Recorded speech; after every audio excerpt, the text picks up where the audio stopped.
Y vamos a ver hoy lo que son los homicidios calificados o agravados. Entonces, según la lógica que estábamos viendo, si el homicidio simple tiene una pena de 15 a 40 años, que es la figura tipo de los delitos contra la vida, y los homicidios atenuados porque aparecen ciertas circunstancias que modifican su culpabilidad o que hacen que no sea tan reprochable la conducta.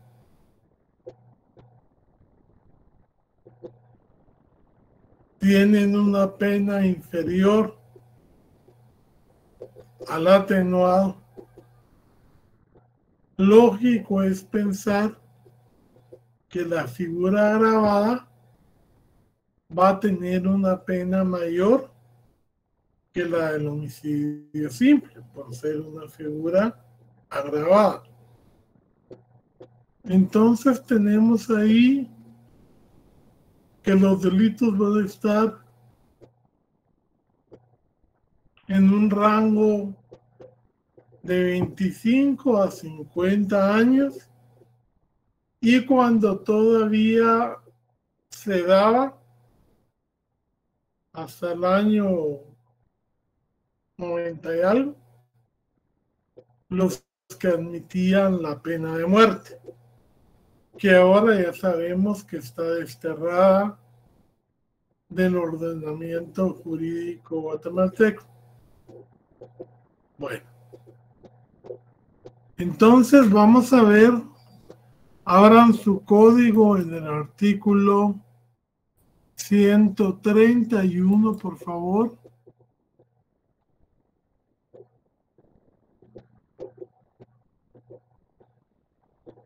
Y vamos a ver capítulo 2 de los homicidios calificados.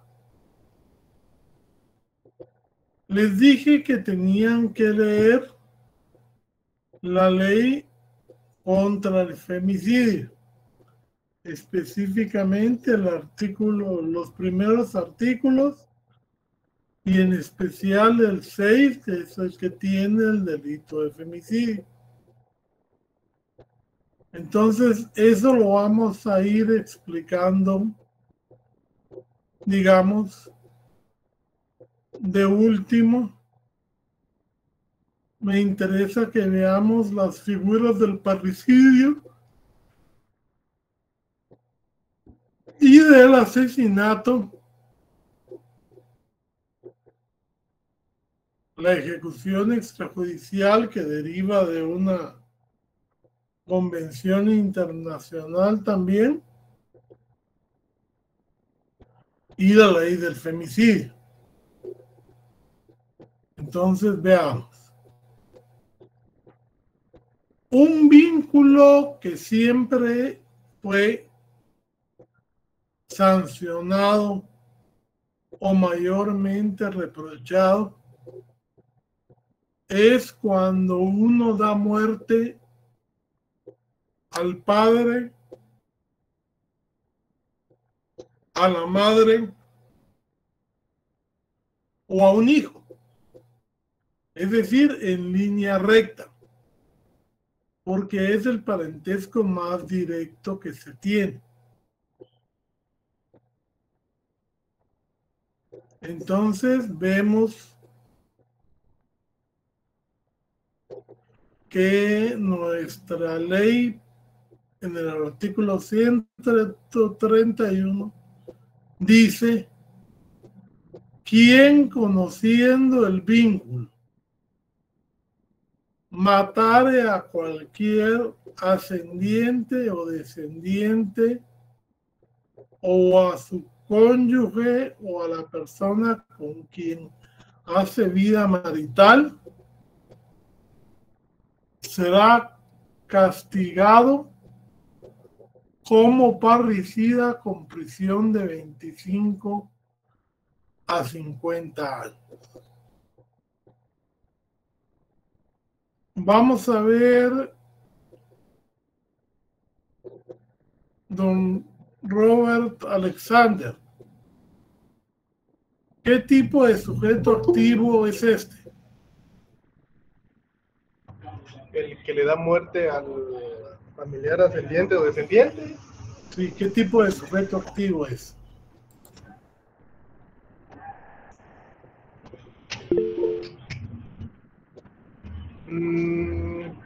Le quedó mal, licenciado. ¿Cómo? No tengo la respuesta ahorita, licenciado. O sea, no están haciendo el análisis del cuadro de los elementos típicos. Y eso es importante que lo hagan, porque de lo contrario, cuando se les toque estudiarlos todos juntos, se les va a complicar mucho. A ver, Jennifer Alejandra.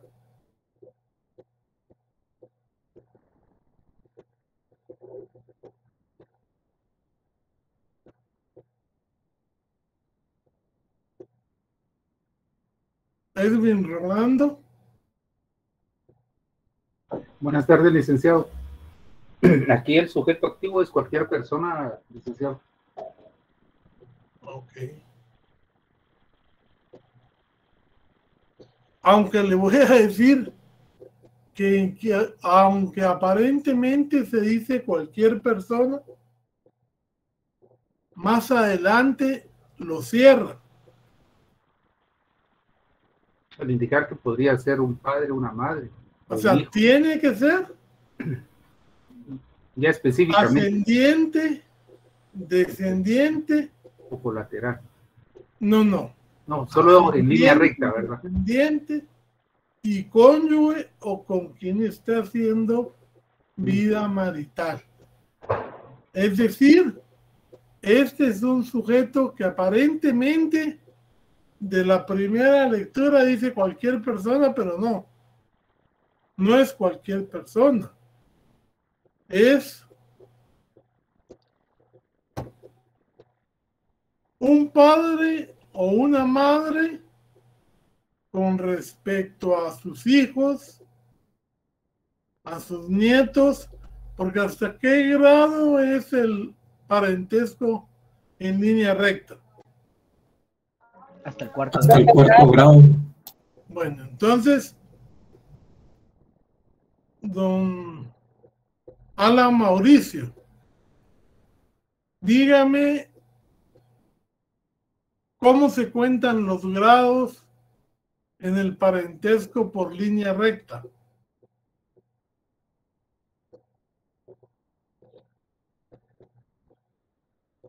Eso lo vieron en civil, cuando vieron el parentesco. Máxime, me acuerdo yo, con el profesor Juan Francisco Flores, magistral la forma que le enseñaba a uno a contar los grados. Licenciado sería el abuelo, el padre, el hijo y el nieto. Ascendente. Ascendiente es el padre, primer grado. El abuelo, segundo grado. Luego, ¿qué sigue? El bisabuelo. Bisabuelo. Tercer grado. Y el siguiente, Tatarabuelo. o sea, 4 para arriba. Tatarabuelo. Abajo, No. que es ascendiente y descendiente. Descendiente, ¿quiénes tendríamos? El hijo. El hijo, el nieto, el bisnieto y el tataranieto. Exacto. Entonces, ascendientes y descendientes, cuarto grado. Aquí no nos hablan de la línea colateral, ni nos hablan del parentesco por afinidad. O sea, usted puede querer mucho a su suegro, pero si lo mata no es parricidio. porque no hay vínculo sanguíneo. Don Enrique García. Buenas tardes, licenciado. Buenas tardes, compañeras y compañeros. Licenciado, el hijo adoptivo, bueno, como la ley dice que el hijo adoptivo toma las mismas cualidades que un hijo. Cualidades, pero no sanguíneas. Ah, o sea, ahí no sería parricidio. Ahí no habría parricidio, porque no hay, y es más, yo puedo tener un hijo, pero ese hijo lo tuve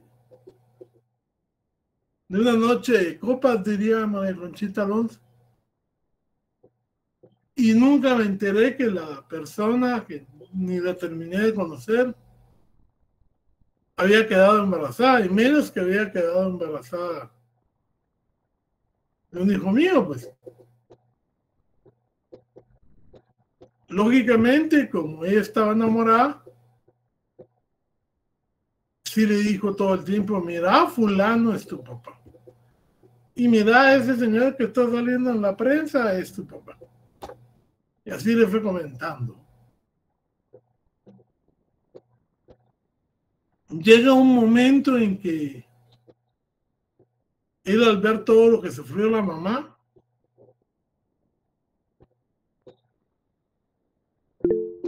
con unos traguitos porque se había graduado, me va a confrontar a mí en la facultad.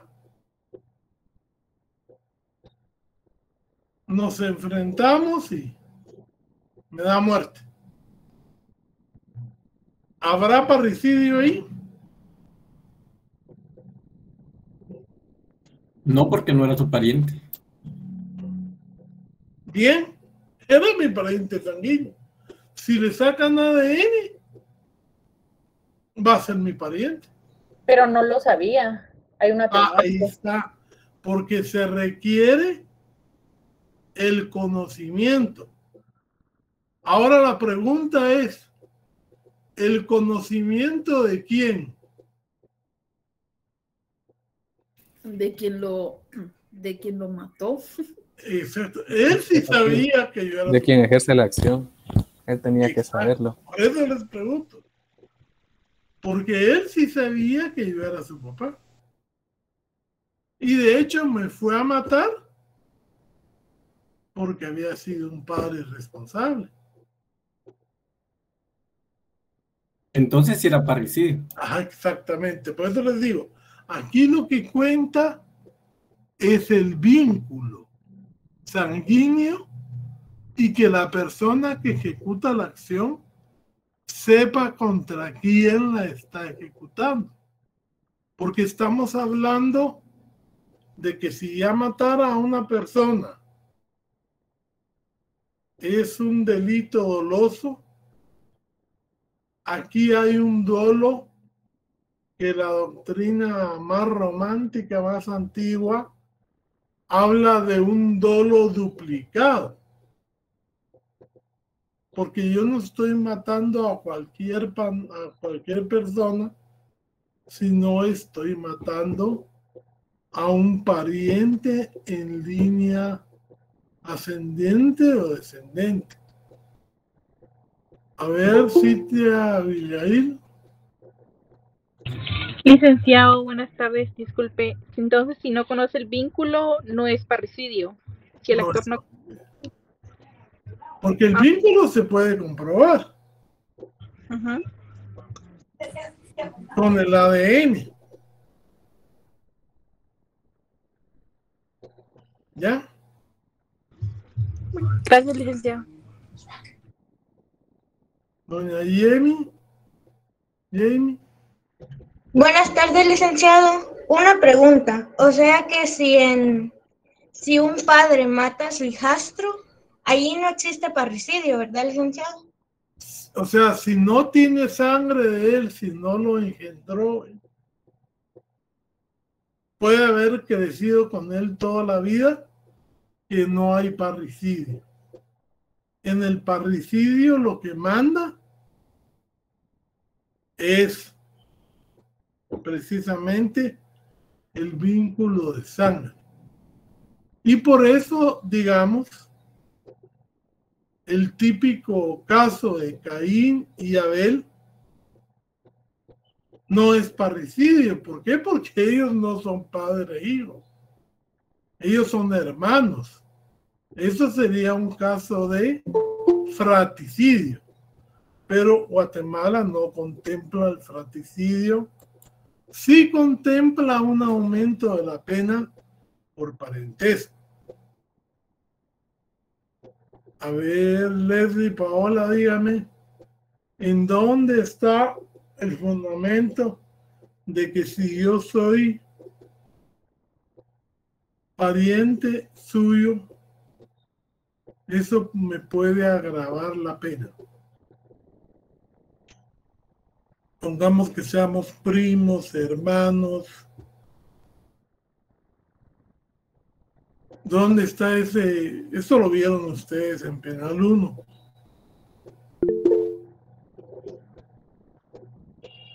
A ver, Damaris.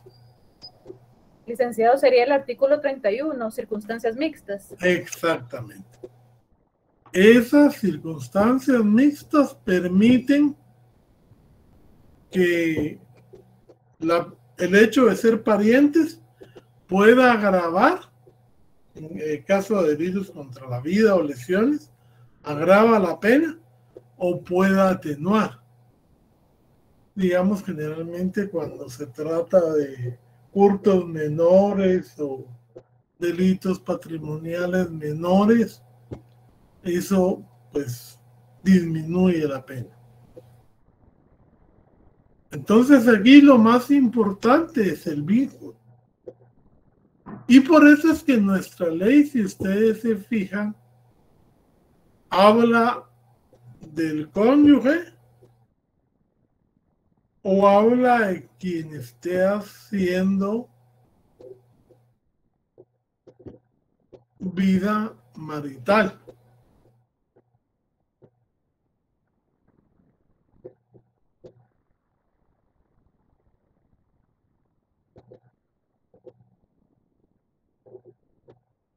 Pero ojo, cuando el Código Civil habla de marital, ¿a qué se refiere? A que no hay una relación como unión de hecho o matrimonio, sino que solo se está conviviendo con otra persona. ¿Con otra persona en general? En este caso sería con una pareja. Exacto. Parece que cuando hablamos de matrimonio, nuestro código se refiere a hombre y mujer.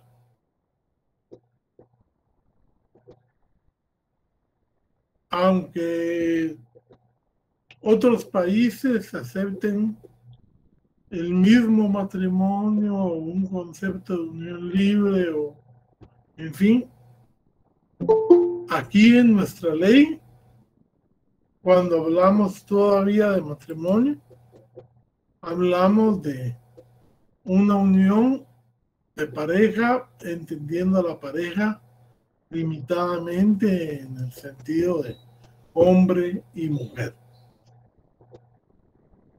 Y cualquiera me dirá, pero bueno, y si eran dos hombres o dos mujeres y ya tenían 40 años de estar unidos, no es el mismo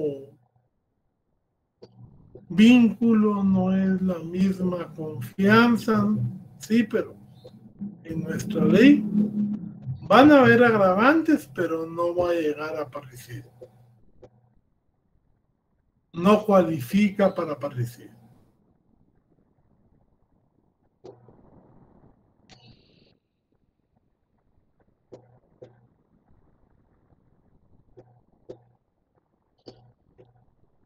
¿Y qué pasaría? A ver, ¿quién quiere contestar esta pregunta? ¿Qué pasaría en caso de que hubiera un error en persona? Tampoco se comete parricidio, licenciado. ¿Le puedo poner un ejemplo? ¿Sí? Por ejemplo, en el caso de que por ejemplo, un matrimonio esté durmiendo y en la noche se escuchen pasos en una lámina y la esposa despierta al esposo y le dice que alguien se quiere entrar, el esposo toma, por ejemplo, su arma y efectivamente pues se oye que alguien cae al patio, le dispara y era su hijo, pero, o sea, cometió un error porque, o sea, era su hijo, pero él no sabía porque, o sea, no tenía la intención de matarlo, por eso se cometió un error. ¿Y cómo quedaría la tipificación?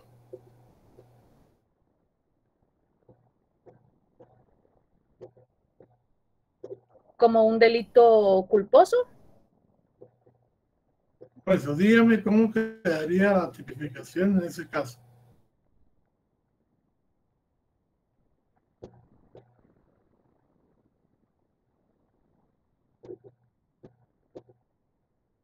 Como un homicidio, licenciado, homicidio simple.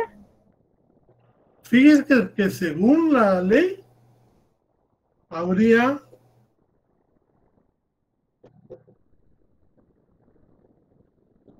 homicidio culposo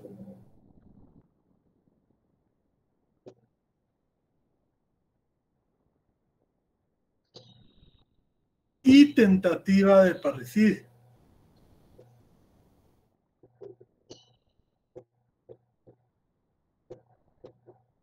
Porque él debió de ver antes de disparar a quién le estaba disparando.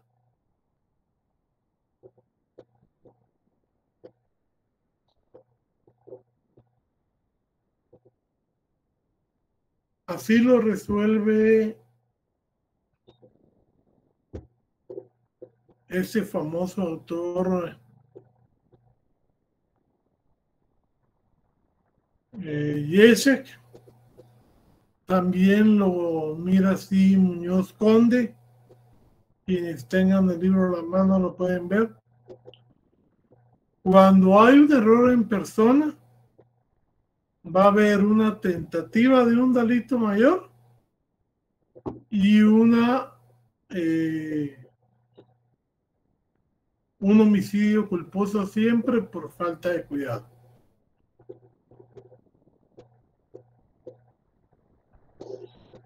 Esos serían los efectos.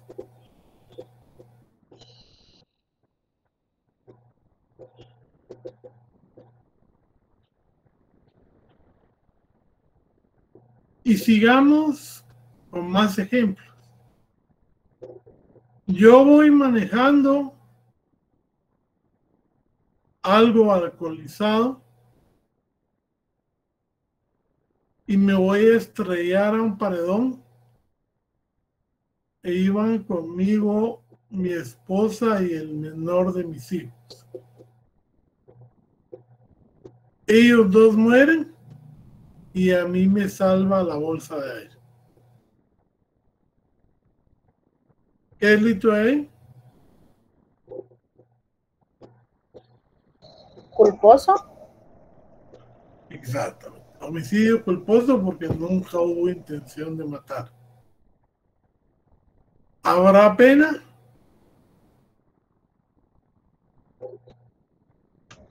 Sí. Sí, licenciado. ¿Y qué pasa con el principio de la pena natural?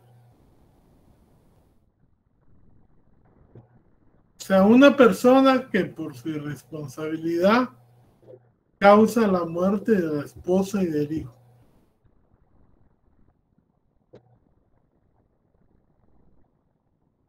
¿Será que no está suficientemente castigado con la acción el resultado de la acción que cometió?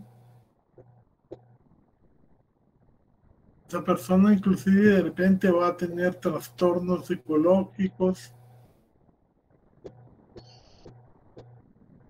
Imagínese para alguien cuerdo ser el causante de la muerte de su esposa y su hijo.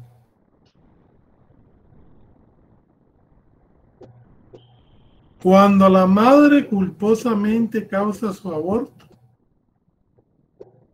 no se le sanciona. En este caso, pues hay un principio de pena natural que nos dice que si de las circunstancias del hecho se considera que el castigo no es lo más aconsejable, pues lo mejor es no imponerlo, porque ya hay suficiente castigo por la naturaleza del hecho. No es omisión, compañero, porque la omisión es dolosa. Licenciado. Y esta persona cometió el hecho culposamente, ¿sí? En el caso que van en una motocicleta el padre y la hija menor de edad, el padre no tenía licencia y los mata un carro. Ahí también sería culposo si meten preso al padre por no tener licencia en la moto. Mire pues, primero habría que ver realmente quién omitió el deber de cuidado. Aquí generalmente le echamos la culpa a la moto, pero hay veces que no es la moto la que comete la imprudencia, sino que es el del carro, y entonces ahí está herido el padre y muerta la hija. Lo de la licencia es una cuestión administrativa que podría ser un agravante, pero no ser determinante en el hecho. Porque si sabía manejar moto, póngase, pero no había sacado la licencia o no la había renovado, esa es una falta administrativa que tiene una multa o que tiene una sanción por un delito de irresponsabilidad de conductores, algo así. Le preguntaba porque al señor lo metieron preso y no lo querían sacar y la niña la iban a enterrar, pues todos estaban. Pero sí fue un hecho y de hecho una patrulla lo mató a la niña. No, pues fíjese, pues, o sea, como le digo ahí, lo que pasa es que hay que ver, primero que tal vez el parte de la policía ya cuando llegó al juez, ya iba que los policías no habían hecho nada y él se les había atravesado, qué sé yo, ¿eh? Pero eso ya son, digamos, cosas que habría que determinar investigando.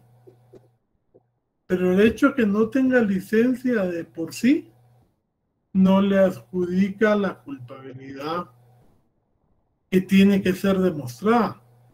O sea, en un hecho culposo tienen que demostrar que usted fue el que omitió el deber de cuidado. No se presume. Por eso sí hay una relación de causalidad.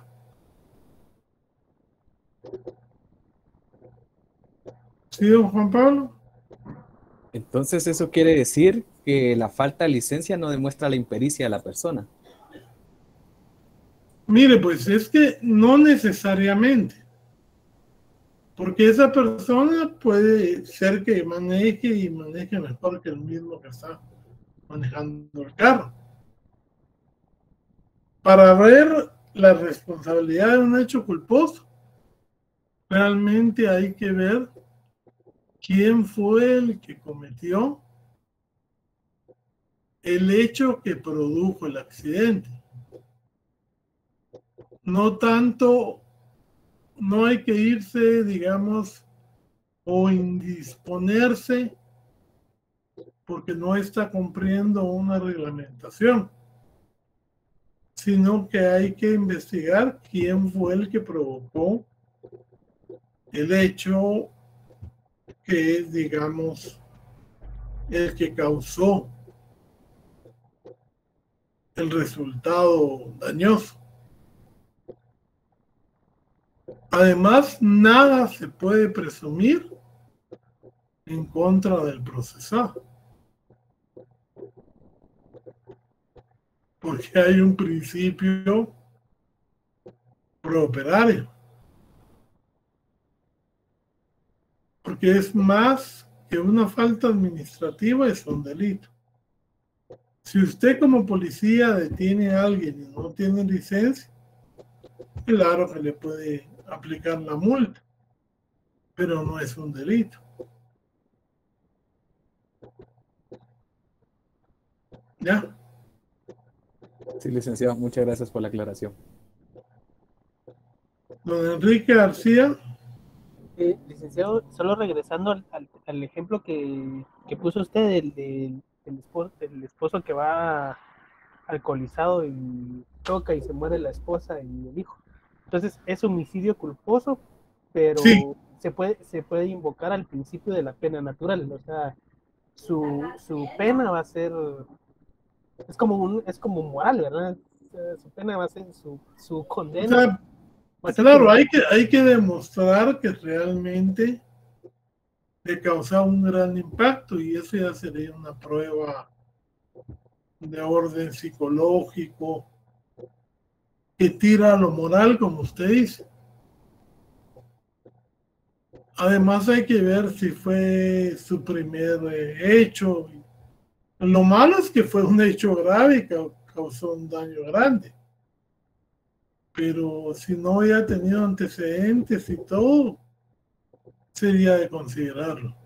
No le digo que se lo van a otorgar, porque hay jueces que son muy estrictos en el sentido de que si mató hay que castigarlo. Pero, como le digo, en derecho penal nada es una receta.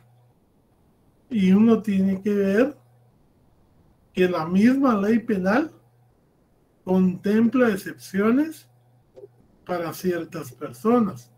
Es decir, que si hay excepciones, puede ser que este caso, no construido en la excepción, sí pueda ser, digamos, beneficiado de un principio que no es un principio inventado, sino es un principio altamente estudiado. Eric Alexis. Licenciado, buenas tardes, mucho gusto, con una pequeña consulta. En sus ¿Sí? líneas anteriores usted indicaba de que no se le puede presumir nada en contra del acusado. Yo he visto que en ocasiones en las noticias, para poner un ejemplo bien coloquial, dicen fulano, presunto asesino, presunto ladrón. Entonces, fíjese usted que eso es la forma en que la prensa intenta, digamos, para no decir que él es ladrón, le agrega la palabra presunto. Pero ahí está peor que, o sea, sería mejor que le dijera ladrón, pero ellos con tal de decir que no están violando su presunción de inocencia, le dicen presunto violador, presunto homicida. Y ahora cuando la gente lo mira, ¿qué va a decir? Y lo mira sin camisa, con dos agentes uniformados con armas largas, de una vez lo están juzgando. Eso de presunto está mal dicho. En todo caso, ¿cuál sería el término correcto, licenciado? A quien se le imputa o acusado de.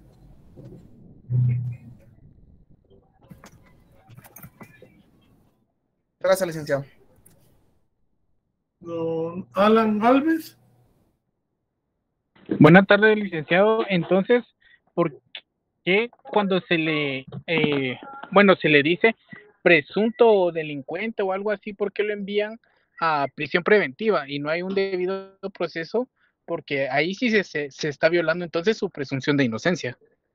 Mire, pues, ¿Por qué lo envían a prisión preventiva? Porque todos los principios que regulan nacional e internacionalmente la prisión preventiva no se aplican en Guatemala. Yo le digo, con un 303% de personas inocentes en la cárcel, usted comete una falta por ir a exceso de velocidad, pero no tiene lo de la multa. ¿Qué pasa con usted? Se va a la misma prisión donde entraron secuestradores, donde entraron asesinos, y la Constitución dice que por faltas nadie debería quedar preso.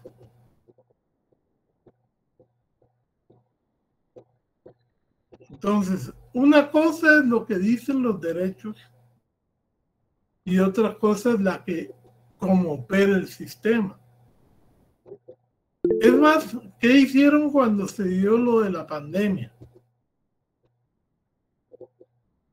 Lo procesaban por un delito de desobediencia a las normas sanitarias. ¿Y a dónde lo iban a meter? Preso. Poniendo en riesgo, si es que usted estaba contaminado por no cumplir las normas, a todos los que estaban internados en el reclusorio. Poniendo en riesgo a los oficiales del juzgado, a los abogados y a todas las personas que estaban ahí.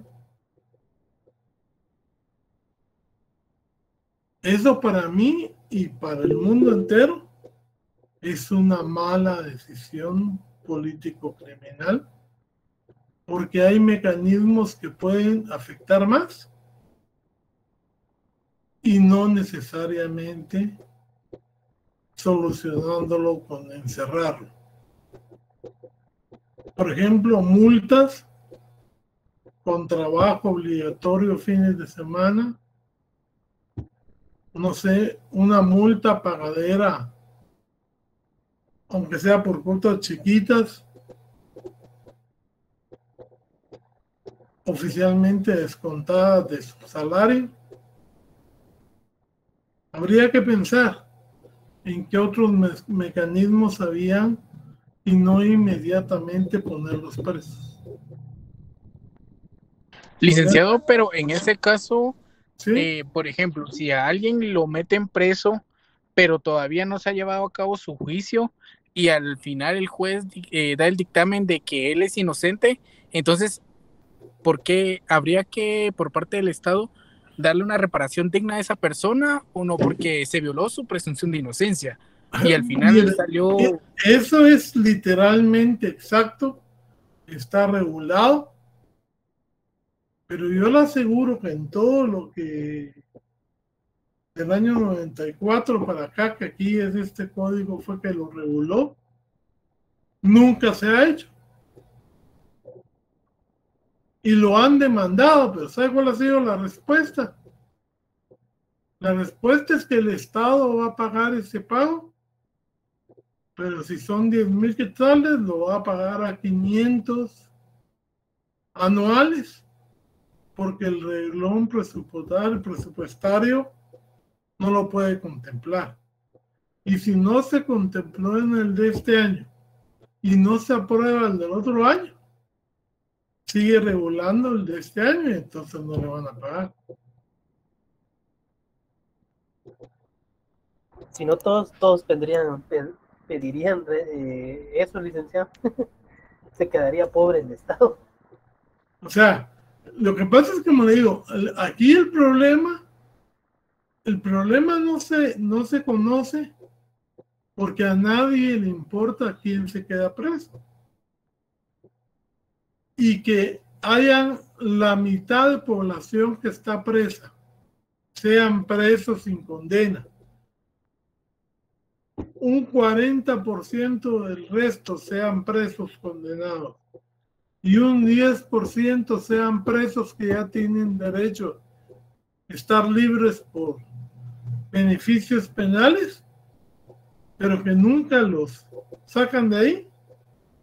Esa es la triste historia del país.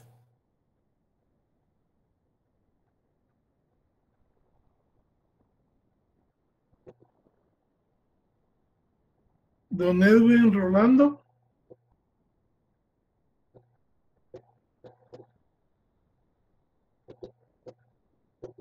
No se le quedó. Bueno, ahí está.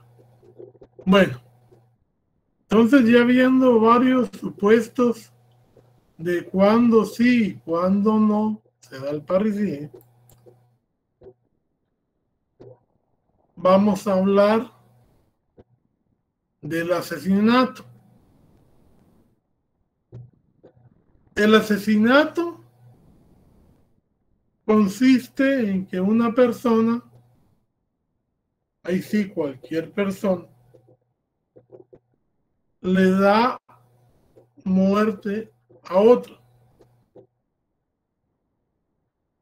Pero tiene que haber una de las 8 cualificantes.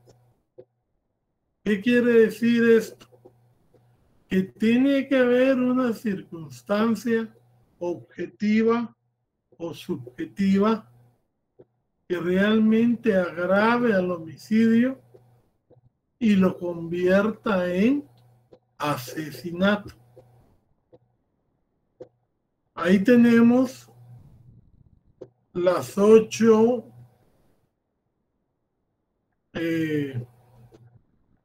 cualificantes. Vamos a ver, don Juan Pablo Méndez Mendoza, léame la primera. Encontramos el artículo 132, asesinato. Comete asesinato quien matare a una persona, numeral primero, con alevosía. Ahí está. Vean su artículo 27 y me buscan y me dicen qué es alevosía. Don Roberto Alexander Pereira. Alevosía, en su numeral 2, ejecutar el hecho con alevosía. Hay alevosía. ¿Cómo es? Lea. Ejecutar el hecho con alevosía. Hay alevosía cuando se comete el delito empleado medios o modos o formas que tiendan directa o especialmente a asegurar su ejecución, sin riesgo que proceda a la defensa que pudiera hacer el ofendido, o cuando éste por sus condiciones personales o por circunstancias en que se encuentre no pueda prevenir, evitar el hecho o defenderse. Okay.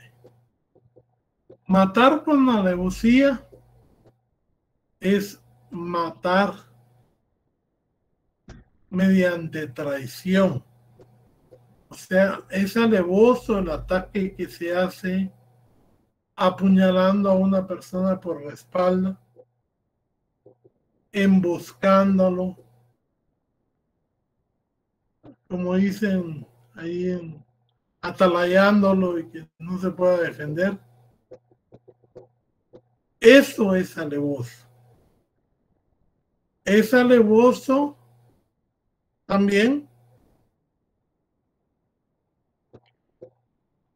cometer el hecho, por ejemplo, contra una persona más débil, una persona que no se puede resistir, alguien que dé muerte a la tía asfixiándola con la almohada. Esto es un delito alevoso. Inclusive en un tiempo los romanos, los griegos, hablaban del crimen proditorio. Este crimen proditorio se daba cuando una persona se le acercaba a otra, fingía amistad o inclusive romance,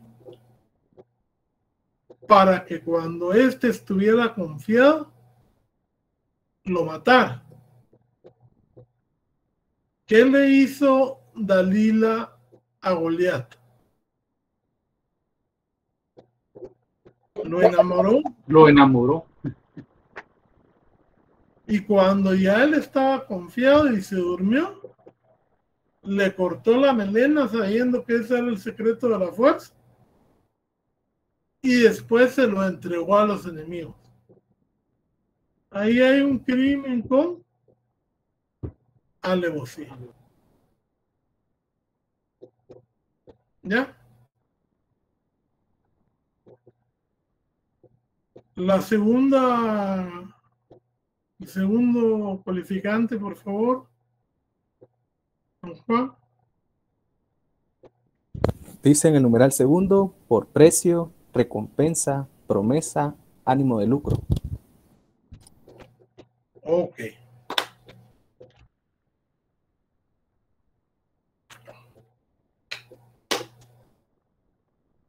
Ese es un crimen muy antiguo. Se decía que en las primeras cruzadas, siglos 9, 8, hubo un jeque que contrataba los servicios de ascesis, o sea, eran hombres que se hacían cualquier cosa por dinero y él pagaba por las cabezas de los cruzados. Entonces, mientras más cabezas llevaban, y se podía suponer que era un hombre europeo, por eso les pagaba. Así como los Estados Unidos en su tiempo pagaron por cabelleras de indígenas, los indígenas las cortaban gratis porque era una muestra de virilidad, pero los norteamericanos las compraban para alentar que los colonos dieran muerte a los indígenas. Y por eso es que algunos los infectaron de plagas para después nada más irles a cortar el pelo. Y pagar y cobrar por esas cabezas. El clásico recompensas. ¿Qué hacía el que hacía una recompensa? Había una oferta. Con vida o muerto. Ellos se hacían especialistas en tiro, provocaban al sujeto y cuando éste se defendía lo mataban. ¿Qué había ahí? Un asesinato. Un crimen intersicarios.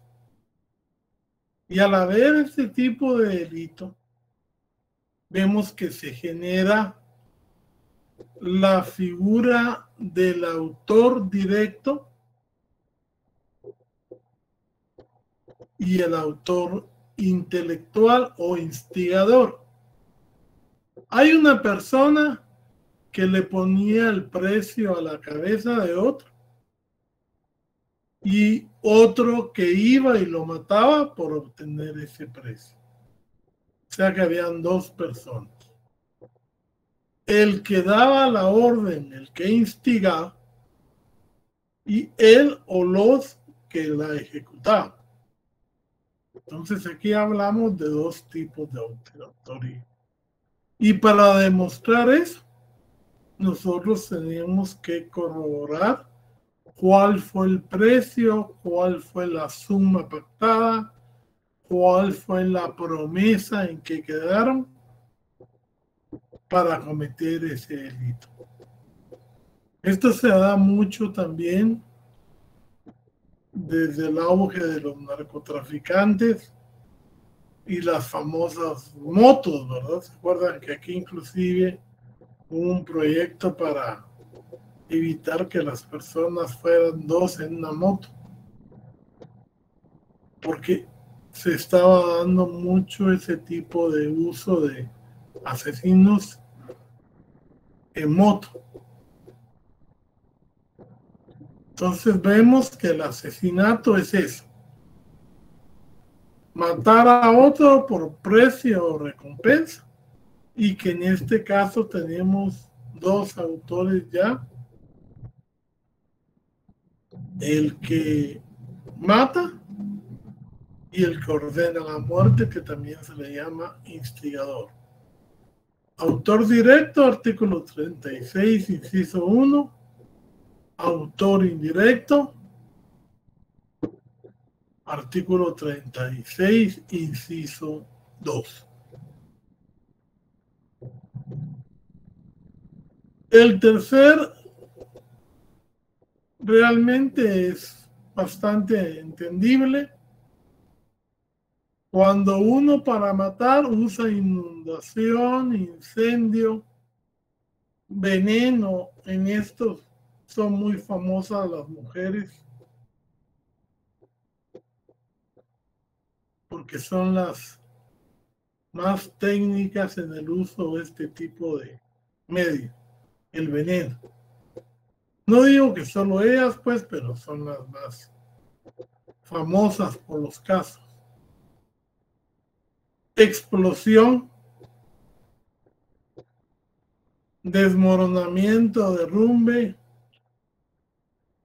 o cualquier otro artificio que pudiera ocasionar gran estrago.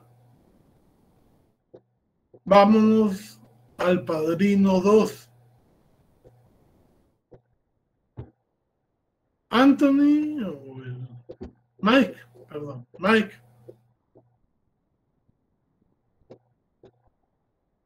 Le dio muerte al que intentó matar al padre y al policía que lo cuidaba. ¿Qué delito cometió ahí?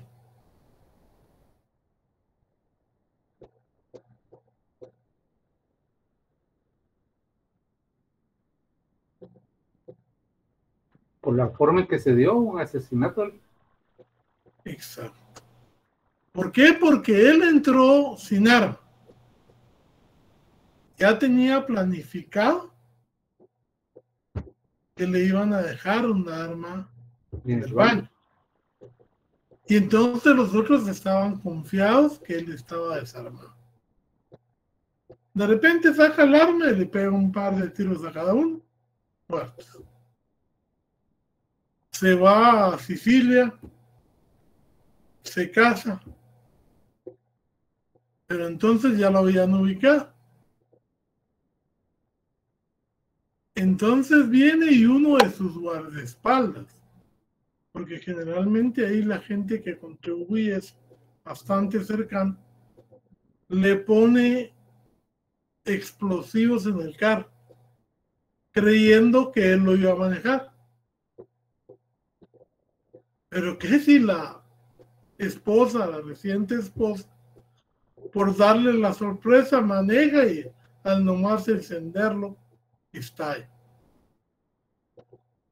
Ahí fíjense, pues, ustedes pueden escoger a este que lo mató.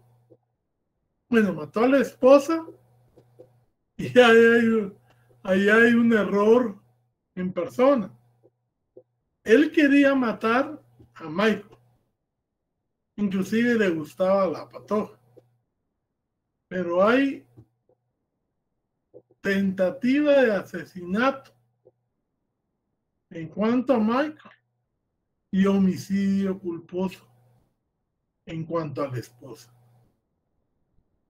Pero también podríamos hablar de que actuó con alevosía y también pudiéramos decir que usó explosivo. Entonces lo que hay que hacer como fiscal, precisamente como fiscal, es escoger aquella agravante que no tiene, digamos, que no tiene la posibilidad de ser usada como agravante adicional. O sea, yo puedo poner por medio o con ocasión de explosión y le puedo poner de agravante alevosía. Y también le puedo poner de agravante, ya no como causales del asesinato, sino como agravantes del asesinato, el ánimo de lucro y la alevosía. Para que vean cómo el derecho penal no es algo matemático, sino que es algo con el que también los fiscales o los defensores pueden argumentar y pueden ver para efectos de favorecer o perjudicar al cliente, aunque no lo digamos así, para lograr el castigo que ellos quieren o para oponerse a él, en el caso de los defensores. Licenciado, perdone, me parece bien confuso. ¿Por qué ánimo de lucro? Estamos hablando del mismo caso que acaba de mencionar, el que pone la bomba. Porque él no lo hizo de gratis. Hubo un pago de por medio. Sí. Ah, ok. Ya. Claro, eso tal vez no se mira tan claro en la película, pero cualquiera sabe que si era guardaespaldas del otro, estaba llamado a protegerlo. Para que haya cambiado totalmente de bando, no debe haber sido de gratis, pues algo le deben de haber pagado o algo lo ofrecieron o algún incentivo de los que menciona, digamos, el inciso segundo. Este 4 también está en el 127 con premeditación conocida. Fíjense que aquí no basta la simple premeditación. Tiene que haber una premeditación conocida. Y eso implica, según el artículo 27, vamos a ver, doña Leslie Paola, búsqueme en el 27 qué es la premeditación conocida.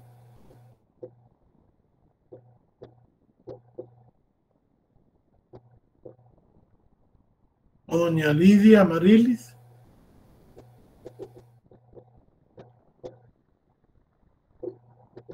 Decía artículo 27, premeditación, ¿qué, perdón? Conocida. Conocida.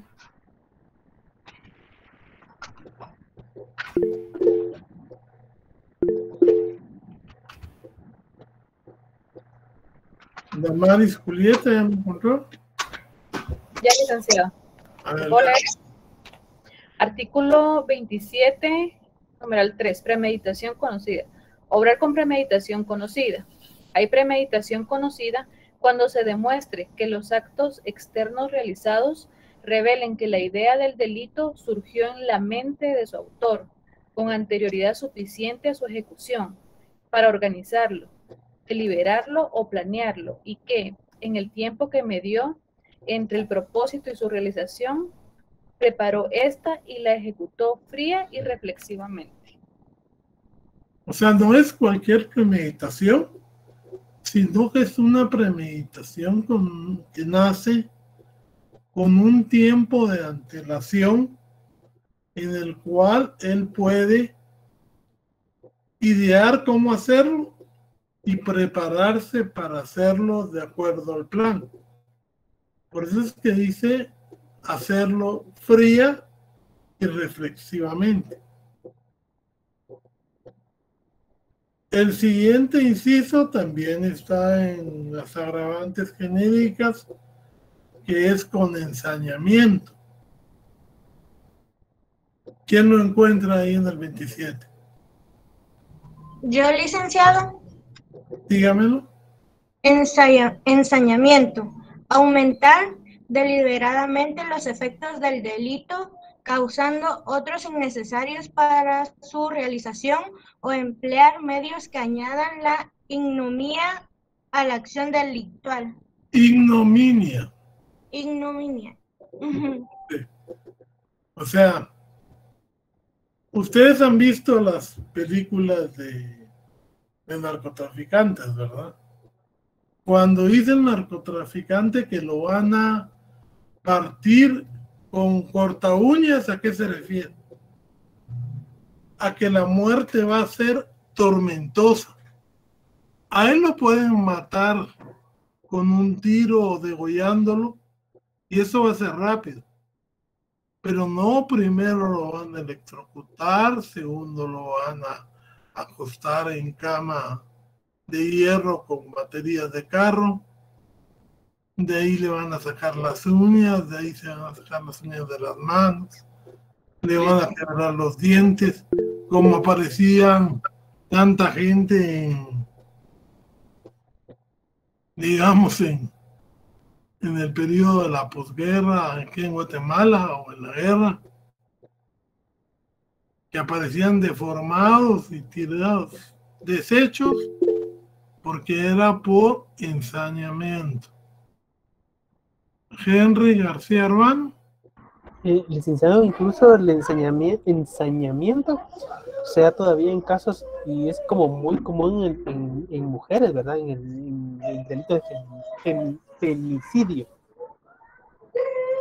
Sí, mujeres, y el nombre, lo que pasa es que le hace más bulla a las mujeres, porque obviamente, pues, es un grupo, digamos, que normalmente no aparecía tan inmerso en la delincuencia como hoy en día están surgiendo. Pero sí, aquí en Guatemala es algo común. Desgraciadamente se ha vuelto tan común que ya la gente mira con indiferencia eso. Lo primero que dicen, en algo andaba metido. Don Henry. Licenciado, ¿podríamos decir que es como la forma como actúan, por ejemplo, los pandilleros, se podría decir, con la desmembración de personas, que les cortan el torso, que les quitan la cabeza, cosas de ese tipo? Mire, pues habría que verlo. Porque una cosa es el ensañamiento que se hace mientras la persona viva, está con vida.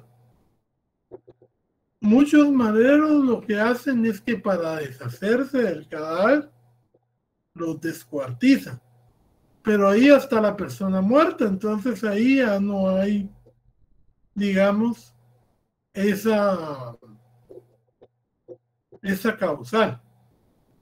Sería tortura, sería, licenciado. No, tortura es otro delito. Yo entiendo que es una ofensa grave a la persona. Por ejemplo, si es un sacerdote que le escriban un pentagrama, supóngase, es una ofensa directamente a la persona, sería el ensañamiento. No, y por eso le digo que ahí en el código está escrito. Está claro, es una definición auténtica de lo que es el ensañamiento. Es aumentar innecesariamente el dolor de la víctima. O sea, se le puede matar de un tiro, como usted dice, pues en un caso de un sacerdote, se le podría, qué sé yo, sodomizar. Crucificarlo. ¿Sí? Crucificarlo para abajo, quemarle la cabeza, en fin. Cualquier cosa que aumente innecesariamente el dolor de la víctima. Con impulso de perversidad brutal. Realmente, esto sí no está en el 27, porque es una causal muy concreta. Esta causal, según varios psicólogos, es el contubernio entre el placer sexual y el goce por la sangre. O sea, gente que necesita ver sangre para llegar al clímax. El ejemplo clásico de este tipo de perversión es Jack el Destripador. O aquí recientemente varias mujeres que han aparecido sin senos, con leyendas manchadas con sangre en el cuerpo, digamos, inscritas con ¿cómo se llama? Con navajas. Digamos, ya que el Destripador podría ser. Y así hay varios que han aparecido. Como aquí en Guatemala, licenciado, disculpe la interrupción, acaban de hacerle un recordatorio del famoso Mikulash, el que mató un montón de niños también. Ajá. Eso es plenamente un asesinato. Don Enrique García Ruano. Licenciado, aplica aquí en este inciso, ¿se recuerda usted el caso aquel de Petén, en donde aparecieron más de 20 personas muertas y que con los cuerpos pintaron o escribieron mensajes en las paredes? ¿Ahí aplica eso de perversidad brutal? No. Ahí es que la perversidad brutal tiene que ser algo más fuerte. ¿Como asesinos cereales? Tiene que haber como les digo yo, tienen connotaciones sexuales. ¿Son asesinos cereales, licenciado? Aquí no existe eso, porque no se considera, en criminología podemos hablar de asesinos seriales, pero aquí en Guatemala cada persona es un ser individual y entonces lo condenan a usted por el total de muertos que tiene. No se considera que puedan ser en serie. Lilian Elizabeth. Dick, buena tarde. Ahí entrarían lo que les dicen pedófilos. Mire, lo que pasa es que el pedófilo es el que abusa de un niño. Pero aquí, además, lo tendría que matar en una forma brutal. O sea, porque inclusive una persona que lo mate asfixiándolo podría ser un sádico, que no entraría en esta clasificación. Porque esa es una desviación de otra naturaleza. Ah, muy bien, gracias, Lee. De Nilsson, Edgar Rolando. Ah, sí, ya la vimos porque es interesante también. Dora Esperanza, Pacaya Alvarado. Buenas tardes, Lick. Disculpe, fíjese que yo estoy leyendo aquí en su libro donde dice con impulso de perversidad brutal. Dice que yo quiero saber, ¿verdad? ¿Qué son motivos fútiles o abyectos? Porque de eso nos habla también el Código Penal en el 27, ¿verdad? Que es el primero que aparece. O sea, motivos fútiles o abyectos. Fútil o abyecto es alguien que sin razón, sin causa aparente, vuelve a otra persona víctima. Digamos, es la persona que va caminando en el carro, invita a la dama o al caballero a que se suba, aparentemente muy amable, los invita a comer, y ya cuando los tiene bajo su dominio, hace uso sexual de ellos, pero además ya tiene una conducta que los hace sufrir, goza con la sangre, es totalmente un enfermo mental. Pero no por eso inimputable, porque también hay que tomar en cuenta eso. Hay enfermos mentales que saben que lo que están haciendo es mal, pero sí pueden ser juzgados como delincuentes normales. O sea, no todo desvío mental causa inimputabilidad. Gracias, Ley. Vale, vamos a continuar. Para preparar, facilitar, consumar y ocultar otro delito o para asegurar su resultado o la inmunidad para él o para sus copartícipes o por no haber obtenido el resultado que se hubiera propuesto al intentar el otro hecho punible. Si yo les digo que hoy entraron 2 iniciados de la Mara Salvatrucha, quinceañeros, y entraron a la casa de un acaudalado comerciante de la zona 18.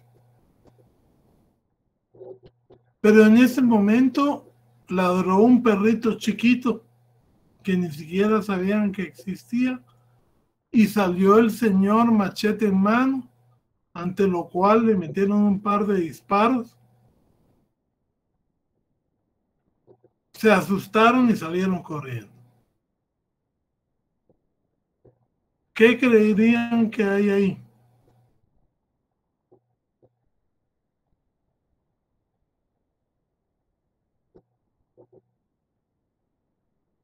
Estaban ocultando el delito, otro delito que iban a hacer. Allí habría asesinato bajo este numeral y tentativa de robo, porque de hecho no se llevaron nada. ¿Ya? El robo queda en grado de tentativa y no era ese era el delito principal, robar. Si el perrito no ladra y el señor no baja, ellos cuando se vieron amenazados le dispararon y lo mataron. Y se fueron. Ahí hay tentativa de robo, porque eso era por lo que iban a robar, y asesinato porque eso les permitió huir de la escena del crimen y no ser atrapados. Entonces, algo bien claro. Si yo les pregunto a ustedes, ¿a qué etapa del intercrímenes llegaron él o los delitos cometidos?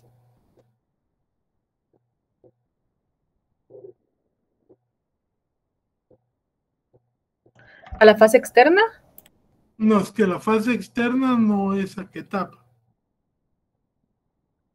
Ahí es como que me contestara, ¿llegaron a la Luna o llegaron a Marte? No, se fueron del país, ¿no? Tiene que ser bien específico. El asesinato está consumado. El robo es en grado de tentativa. Fundamentos legales, el 13 y el 14. Si yo les preguntara, ¿hay concurso de delitos? ¿Qué responderían? Sí hay. ¿Por qué? Porque hay más de un delito cometido. No, pero ¿hay concurso? No cuando hay más de uno, sino cuando... ¿Qué concurso sería?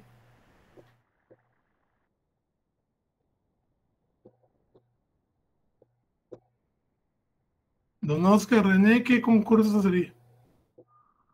No le sabría decirle que, disculpe. Miren pues. Licenciado, sería el concurso ideal. Concurso ideal. A eso es a lo que quería llegar. No es ideal, Primero, porque el primer supuesto dice cuando un delito sea medio necesario para llegar al otro. Y ya sabemos nosotros que para robar no es necesario matar. A diario se cometen miles de robos, pero no matan a las personas. Y el segundo supuesto es cuando un solo hecho provoca a los dos. Y realmente entrar a robar no provoca la muerte. La muerte la provocó una concatenación de circunstancias entre que el señor estuviera medio despierto, oyera al perrito y se decidiera bajar. Si él no hubiera bajado, no estuviera muerto. Entonces, ahí el concurso es real. O sea, se cometieron dos delitos independientes. Eddie Rodolfo García. Buenas noches, licenciado. Yo tengo una duda. Hay uno que también creo que es de situación mixta, que prácticamente está el real y el ideal. No, no existe. No. Ah, ya. O es real o es ideal. Inclusive lo que ustedes conocen como delito continuado no es un concurso de delitos. Es una forma de penalización en favor de un procesado que ha cometido varios hechos reales y solo se aplica cuando los bienes no son personalísimos. O sea, no se puede aplicar contra delitos que afectan a la persona, como la muerte, heridas, violación, tortura. Ahí es inaplicable ese principio. Finalmente, porque ya nos tenemos que retirar, ya son las 6:50. Cuando se cometa la muerte con fines terroristas o en desarrollo de actividades terroristas. Pero siendo muy sincero, aquí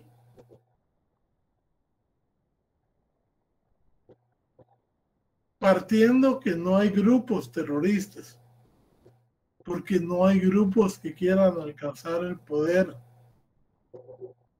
y por eso han logrado un movimiento armado como está la ETA o como había en Perú o como están los talibanes o los Colombia. Sí, las FARC, los yihadistas. Pero inclusive Colombia, fíjese que sería discutible, porque a Colombia se le reconoció como conflicto armado interno. Y el conflicto armado interno desaparece el terrorismo, porque ya se le reconocen causas sociales, ya se le reconoce exceso al Estado, en fin. Está resurgiendo, porque ya han dado muestras de terrorismo ahorita, es el Frente de Movimiento de Liberación. Lo que pasa es que, mire, le dicen terrorismo los del gobierno, pero si usted mira, ellos tuvieron inclusive firma de paz. O sea, se les reconoció como sujetos internacionales. Los nuevos ahorita los van a tildar de guerrilleros, pero si llegan a tener cierto grado de hegemonía, de dominio del país, ya pasan a ser grupos beligerantes, según el derecho internacional. Don Eric Alexis. Licenciado, y en el caso de los talibanes, que ellos creo que concretaron un golpe de Estado o algo así, ¿son grupos armados también o paramilitares? Son terroristas.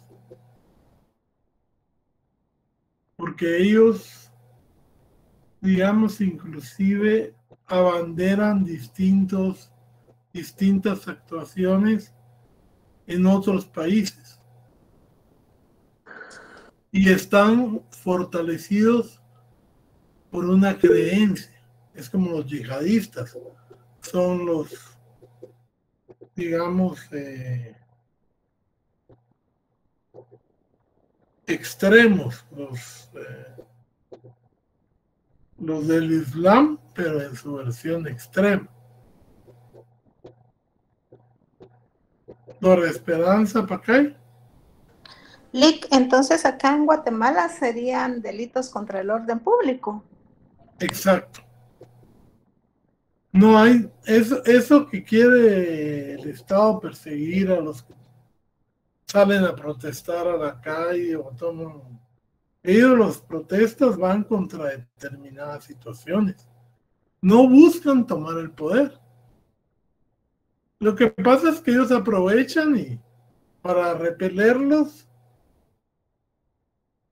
dicen, primero crean un estado de excepción, segundo les achacan ese delito, pero después cuando llegan a un juez, eso nunca lo van a poder probar.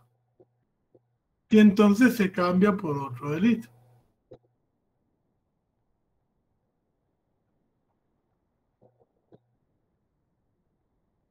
Pero eso es por técnicas de combate usando la política criminal. Aquí en Guatemala no hemos tenido, eso lo firmamos porque había la presión internacional de firmar. Bueno, compañeros, entonces, para el miércoles, la ejecución extrajudicial, si puedo, les consigo la convención en que está esto, para que la lean, porque es importante leerla. Y